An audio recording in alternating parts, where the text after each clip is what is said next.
সারদার বৌমা সুধা সারদার উপর খুবই অত্যাচার করত, আর তার ছেলে মুকেশ বৌমাকেই সাপোর্ট করত দেখে সুধা সিদ্ধান্ত নেয় বাড়ি ছেড়ে চলে যাওয়ার। মা, একমাত্র তোমার জন্যই আমার সংসারে রোজ রোজ অশান্তি হয়। তুমি এখান থেকে চলে যাও না কেন? তুমি তোমার জীবন কাটিয়ে নিয়েছো, এবার আমাদেরও সংসারটা করতে দাও। তাই ভালো ভালোই বলছি, চুপচাপ চলে যাও ওই বাড়ি থেকে, বুঝলে? মুকেশ, তুই সত্যিটা না জেনে আমার উপর দোষারোপ করছিস। আমার তো মনে হয় তোরা কেউই চাস না যে আমি এই বাড়িতে থাকি। সারাদিন আমি কাজ করেই যাই, কিচ্ছু বলি না, ভাবি জীবনে যে কটা দিন বাকি আছে আনন্দে কেটে যাবে। কিন্তু না, বৌমা এটা চায় না, তাই তোর সামনে ইচ্ছে করে মিথ্যে কথা বলে। এই শোনো, এবার তুমি ঠিক করো যে এই বাড়িতে কে থাকবে, তোমার মা না আমি, নয়তো আমি বাচ্চাদেরকে নিয়ে এই বাড়ি ছেড়ে চলে যাব। না বৌমা, তুমি কেন যাবে? আমি এই বাড়ি ছেড়ে চলে যাচ্ছি। এই বাড়িতে আমি আর থাকবো না। তোমরা ভালো থেকো, আমি চলে যাচ্ছি। আমার জন্য আর কোনো সমস্যা হবে না তোমাদের। সারদার ছেলে মুকেশ একবারের জন্য তার মাকে আটকায়নি। তখন সে তার বউকেই চাইছিল, মাকে নয়। আর সারদা মনে ভীষণ কষ্ট পেয়ে সেই সিদ্ধান্তই নিয়েছিল, যে সিদ্ধান্ত সে জীবনে কখনো নিতে চায়নি। সারদা তার পরিবার, তার বাড়ি ছেড়ে চলে এসেছিল, আর নিজের গ্রাম ছেড়ে অনেক দূরের একটি গ্রামে চলে যাওয়ার সিদ্ধান্ত নিয়ে বাসে উঠেছিল সে। আর অজানা অচেনা একটি গ্রামে গিয়ে 10 দিন বাদে, মাসিমা, এই দেখুন, এইভাবেই নুডলস তৈরি হয়। এবার আপনি বুঝতে পারলেন তো কি করে নুডলস তৈরি করতে হয়? হ্যাঁ বাবা, এটা তো খুবই সহজ, আমিও একদিন বানিয়ে দেখব। ঠিক আছে মাসিমা, কালকে আপনি বানাবেন। আচ্ছা। ও সুজয় দা, 1 প্লেট গরম গরম নুডলস দাও তো।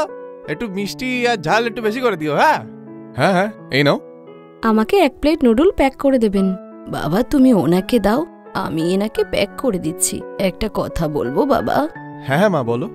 আমি তো বাড়ি থেকে খুবই হতাশ হয়ে বেরিয়ে পড়েছিলাম, কিন্তু বাস স্ট্যান্ডে আমার শরীর খারাপ হওয়ার পরে তুমি আমাকে জল খাওয়ালে, আমার দেখাশোনা করলে, এই ধাবাতে আনলে। তুমি সত্যি আমার ছেলে মুকেশের মতো। মা, আমারও এই পৃথিবীতে আর কেউ নেই। তুমি এসে মায়ের অভাবটা পূরণ করে দিলে। ব্যাস, আর কোনো চিন্তা নেই। এবার থেকে মা ছেলে মিলে এই নুডলসের ধাবাটাকে চালাবো। তোমাকে কোনো কাজ করতে হবে না, তুমি শুধু বসে বসে আরাম করো। এই কথা শুনে সারদার চোখে জল চলে আসে। বড় মনের মানুষ সূর্য এই পৃথিবীতে একাই থাকত, কিন্তু বাস স্ট্যান্ডে সারদার ব্লাড প্রেশার হাই হয়ে যায়। তখন সূর্য সারদাকে খুব সাহায্য করে, পরে তাকে ধাবাতে নিয়ে আসে। সূর্য অনেক বছর ধরে নুডলসের ধাবা চালাতো, তাই এখন সে সারদাকেও সেটা বানানো শিখিয়ে দিয়েছিল। সূর্য আর সারদা একসঙ্গে দোকান সামলাতো। সূর্য কিছু কিনতে বাইরে গেলে তখন দোকানের দায়িত্বে থাকতো সারদা। ধাবার বাকি ছেলেরাও সারদাকে মা বলেই ডাকত। আর এই গ্রামে সারদা প্রায় 1 মাস কাটিয়ে ফেলে। কিন্তু একদিন হঠাৎ সূর্যের খুবই শরীর খারাপ হয়। প্রচণ্ড জ্বরের কারণে সে বিছানা থেকে উঠতেই পারছিল না। তাই সারদা সেই সময় সূর্যেরও দেখাশোনা করে, আর সেই সঙ্গে ধাবাটাও সামলিয়ে নেয়। সূর্য, এই নে বাবা, ওষুধটা খেয়ে নে, আর একদম ধাবার চিন্তা করিস না, আমি সবটা সামলিয়ে নেব। তুই শুধু তাড়াতাড়ি সুস্থ হয়ে ওঠ। মা যে কি হয় তা আমি আজকে বুঝতে পারছি। মায়ের জায়গা এই পৃথিবীতে আর কেউ নিতে পারে না। আমি নিজের বাবা মাকে কোনোদিনও দেখিনি। যখন জন্মালাম নিজেকে চোখ খুলে রাস্তাতেই দেখলাম, আর হোঁচট খেতে খেতে বড় হয়ে গেলাম। অনেক কষ্ট করে এই ধাবাটা খুললাম। তারপর আপনজনদের ভালোবাসা পাওয়ার জন্য কম কাঁদিনি। আজ তোমাকে পেয়ে আমি মা পেয়ে গেলাম। মা পেয়ে গেলাম। সূর্যের কথা শুনে সারদার চোখেও জল চলে আসে। একদিকে তার নিজের সন্তান তাকে কোনো গুরুত্বই দিল না, অন্যদিকে সূর্য সারদাকে নিজের মায়ের মতো দেখত। তাই তো সূর্য আর সারদার মধ্যে মা ছেলের সম্পর্ক তৈরি হয়েছিল। সূর্য পেয়েছিল মাকে, আর সারদা পেয়েছিল ছেলেকে। আর সূর্য সুস্থ না হওয়া পর্যন্ত সারদা একাই সুন্দর নুডলস তৈরি করে ধাবা চালাতো। আর আশপাশের গ্রামে এটাই প্রচার হয়েছিল যে একটা নুডলস ধাবাতে একজন বয়স্ক মহিলা খুব সুন্দর নুডলস বানায়। আর নুডলস বানানোর এই খবরটা সুধার কাছে গেলে সে মুকেশের কাছে এসে সেখানে যাওয়ার জন্য জেদ করে। শোনো না, বলছি বাচ্চারাও খুব জেদ করছিল। শুনলাম ওই নুডলস ধাবাতে খুব সুন্দর নুডলস পাওয়া যায়। আজকে তো তোমার দোকানের ছুটি, চলো না নুডলস খেয়ে আসি। কতদিন বলো তো ঘুরতেই যায়নি, এই বাহানা একটু ঘোরাও হয়ে যাবে। বাচ্চাদের স্কুলও ছুটি, চলো না। হ্যাঁ বাবা, আমার সব বন্ধুরা ওই ধাবায় নুডলস খেতে গেছিল, আমিও যাব। হ্যাঁ ঠিক আছে, আজকেই যাচ্ছি। এবার খুশি? এরপর মুকেশ তার বউ আর বাচ্চাকে নিয়ে নুডলস ধাবাতে পৌঁছায়। তবে সূর্যর শরীর সুস্থ থাকাতে তখন ধাবাতে সূর্যই ছিল। আরে দাদা, তোমার ধাবার নুডলের কথা খুব শুনেছি। এখানে নাকি কোন মাসিমা থাকে যার হাতের নুডলস খুব ভালো খেতে। তাই এবারে অনেক দূর গ্রাম থেকে এসছি, আমাদের জন্য মাসিমার হাতের 3 প্লেট নুডলস দাও তো। হ্যাঁ হ্যাঁ নিশ্চয়ই, আপনারা ওখানে বসুন, আমি এক্ষুনি টেবিল গুছিয়ে দিচ্ছি। মা, তোমার হাতের নুডলস খেতে তো অনেক দূর দূর থেকে এখন লোকেরা আসছে। তুমি তো ফেমাস হয়ে গেলে গো। আমি তো তোমার থেকেই নুডলস বানানো শিখেছি, তুমি তো এমনিতেই প্রশংসা করো। আর ধাবার ভিতর থেকে নিজের মাকে আসতে দেখে মুকেশ আর সুধা তো অবাক হয়ে যায়। এই হচ্ছে মা, যার হাতের নুডলসের কথা আপনারা অনেকেই শুনেছেন। মা, তুমি এখানে এই নুডলসের ধাবাতে? এরপর মুকেশ তার মায়ের পায়ে প্রণাম করে। শারদার চোখে জল চলে এলেও সে চোখের জল আটকিয়ে রাখে। সূর্যও এখন সবটা জেনে গিয়েছিল, আর না চাইতেও শারদা কঠোর হয়ে বলে, যেদিন আমি বাড়ি ছেড়ে চলে এসেছিলাম সেদিনই আমি তোর সঙ্গে সব সম্পর্ক শেষ করে দিয়েছিলাম। এখন শুধু আমি সূর্যেরই মা। বাবা সূর্য, ওদেরকে বলো অপেক্ষা করতে, নুডলস বানাতে সময় লাগবে। মা, এটা তো দিদা। দিদা এখানে নুডলস বানায়। দিদা, ও দিদা, তুমি এখানে নুডলস বানাও? হে রে খোকা, তোরা বস, আমি তোদের জন্য ভালো করে নুডলস বানাচ্ছি। মা, আমি তোমার মনের অবস্থাটা বুঝতে পারছি। তুমি বললে নুডলসটা আমি বানিয়ে দিই? না বাবা, নিজের মনকে শক্ত রাখার মতো সাহস এখন আমার হয়ে গিয়েছে। আর আমার ছেলে তো আমার কাছেই রয়েছে, যে আমাকে সমস্ত দুঃখ থেকে লড়ার সাহস দেবে। চল, আমি নুডলস বানাই। এরপর সূর্য শারদাকে দেখে হাসে। এদিকে মুকেশ চুপচাপ নুডলস খেয়ে সেখান থেকে চলে যায়। আর কিছুদিন পরে শারদা সূর্যের বিয়ে দেয়। নতুন বৌমা সুধার থেকে সম্পূর্ণই আলাদা ছিল। সে শারদাকে খুবই সম্মান করত। শারদা তার ছেলে আর বৌমাকে পেয়ে গিয়েছিল।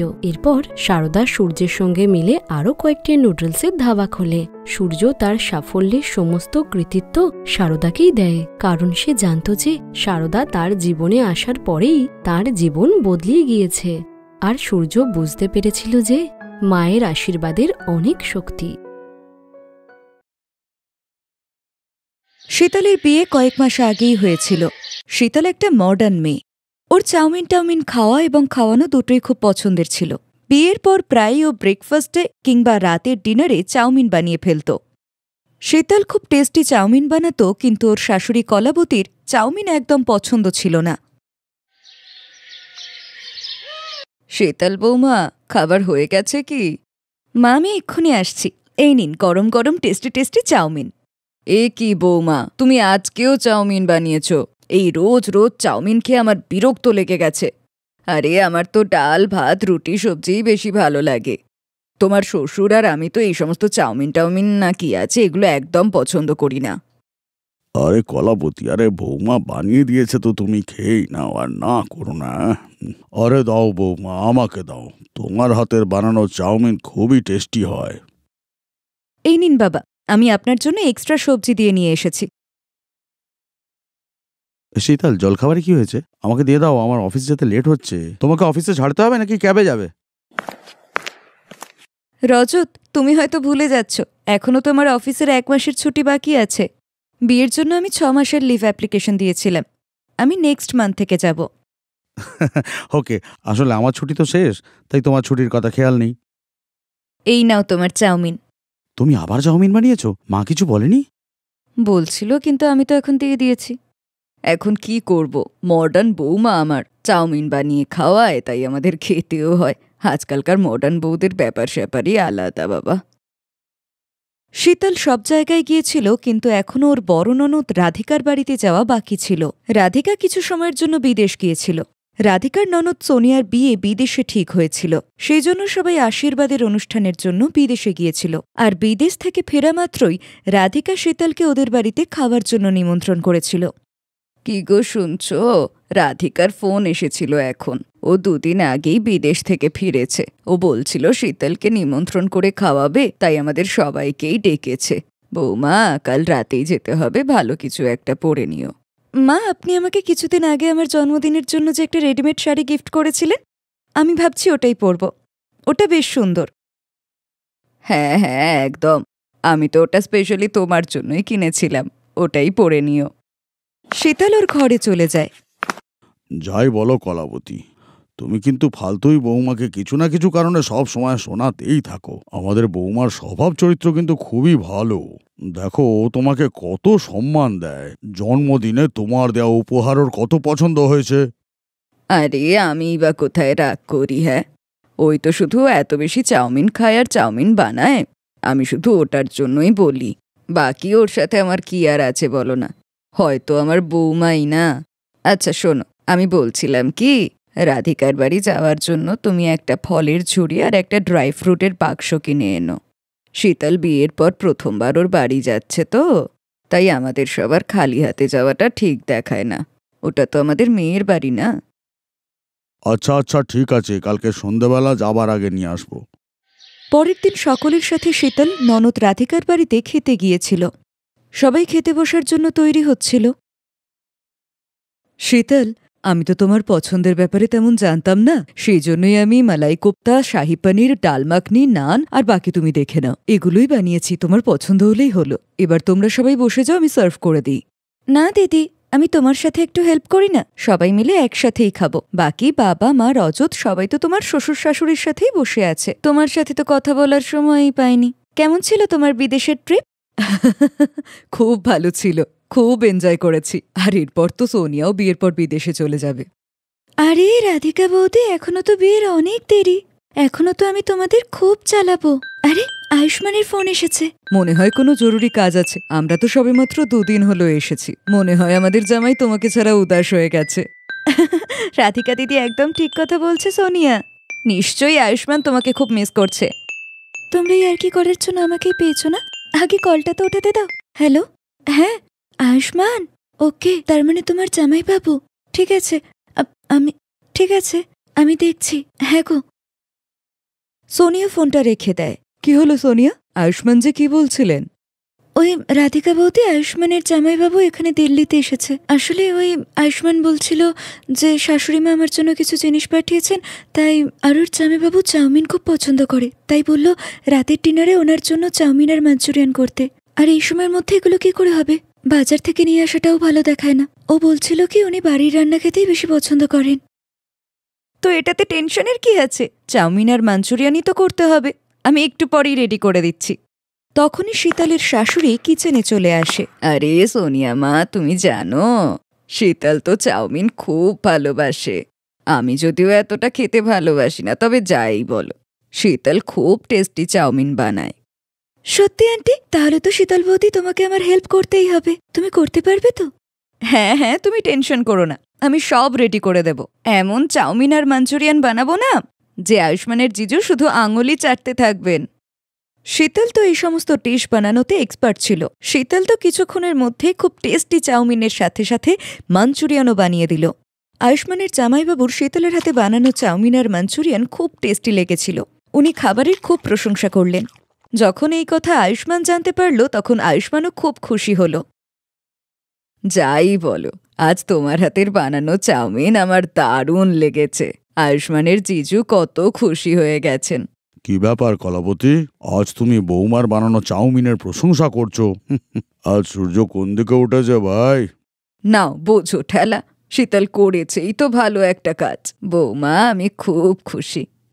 রাধিকা বৌমা, যাও চাউমিন আর মাঞ্চুরিয়ান আমাদের সবাইকার জন্য বেড়ে দাও।